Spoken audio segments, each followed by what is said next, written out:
नमस्कार। आज एक बहुत ही दिलचस्प तर्क को समझने की कोशिश करते हैं। इसमें एक राजनीतिक दल की जबरदस्त तरक्की और देश के जो कथित धीमी चाल है उसके बीच का फासला दिखाया गया है। तो चलिए इसकी तह तक चलते हैं। देखिए, जिस सोर्स पर यह विश्लेषण आधारित है उसकी शुरुआत ही इसी सीधी और बड़ी बात से होती है। यही वो बुनियाद है जिस पर आज की पूरी पड़ताल टिकी है कि देश के विकास की रफ्तार पर कुछ गंभीर सवाल उठाए जा रहे हैं। तो सबसे पहले उस बड़ी तुलना पर आते हैं जो सोर्स में की गई है, और ये है राजनीतिक दलों को मिलने वाले चंदे का एक, कह सकते हैं, हैरान कर देने वाला अंतर। इस पूरी तुलना को समझने के लिए सोर्स सबसे पहले उस पार्टी की आर्थिक स्थिति हमारे सामने रखता है जिसने देश पर कई दशकों तक राज किया। तो सोर्स के हिसाब से कांग्रेस पार्टी को मिले चंदे का आंकड़ा था 130 करोड़ रुपए। अब इस नंबर को जरा ध्यान में रखिएगा, क्योंकि जो अगला आंकड़ा आने वाला है वो सच में चौंकाने वाला है। अब आते हैं इस तुलना के दूसरे सिरे पर, यानी वो पार्टी जो पिछले 11 सालों से सत्ता में है। यहाँ सोर्स ये बताता है कि बीजेपी के पास 2024 तक 10,000 करोड़ का चंदा पहले से था, और फिर सिर्फ 2024-25 के दौरान ही 6,000 करोड़ और आ गए। मतलब कुल रकम हो गई 16,000 करोड़ रुपए। अब देखिए, ये जो चार्ट सामने है ये पूरे आर्थिक फासले को एक ही झटके में साफ कर देता है। एक तरफ 130 करोड़ और दूसरी तरफ 16,000 करोड़। ये सिर्फ नंबर नहीं है, ये अपने आप में एक बहुत बड़ी कहानी कह रहे हैं। पैसों की इस विशाल तुलना के बाद सोर्स कहानी को एक दूसरे और शायद ज्यादा जरूरी पहलू की तरफ मोड़ता है। यहाँ पार्टी की आर्थिक सफलता और देश की जमीनी हकीकत के बीच एक गहरा विरोधाभास दिखाया गया है। और ये स्लाइड बहुत अच्छे से दिखाती है कि सोर्स क्या कहना चाह रहा है।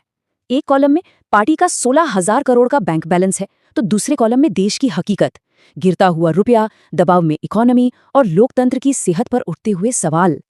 और यहीं पर सोर्स एक बहुत ही कह सकते हैं तीखी उपमा का इस्तेमाल करता है।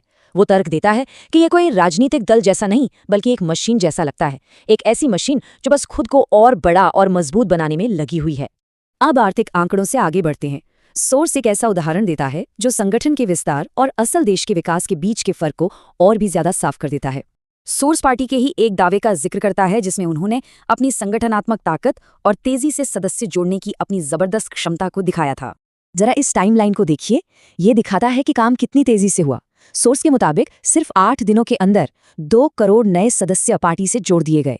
ये संगठन की एक कमाल की काबिलियत को दिखाता है। लेकिन कहानी में यहीं पर एक बहुत बड़ा लेकिन आता है। इस शानदार कुशलता के ठीक सामने एक दूसरी और कहीं ज्यादा चिंताजनक तस्वीर रखी जाती है, और वो तस्वीर है इस आंकड़े की, 65 लाख। सोर्स के अनुसार ये उन बच्चों की संख्या है जिन्होंने स्कूल जाना ही छोड़ दिया।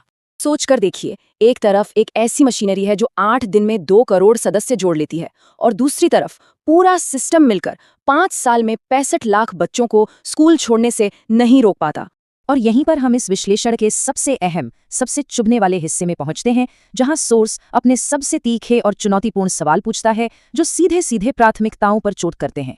सवाल की शुरुआत कुछ इस तरह होती है कि अगर सिर्फ 8 दिनों में 2 करोड़ सदस्य बनाने की क्षमता और व्यवस्था है, तो फिर 5 साल के लंबे वक्त में 2 करोड़ लोगों को हुनरमंद बनाने या उन्हें नौकरी देने का वैसा ही सिस्टम क्यों नहीं बन पाया? ये सवाल सीधा निशाना साधता है काबिलियत बनाम जरूरत पर। और आखिर में सोर्स इस एक सवाल के साथ अपनी बात को खत्म करता है जो हम सबको सोचने पर मजबूर कर देता है कि असली इरादा क्या है, देश का विकास या सिर्फ अपना विस्तार। कृपया हमारे चैनल देश मुद्दा को सब्सक्राइब करें और अधिक अपडेट के लिए बेल आइकन दबाएं।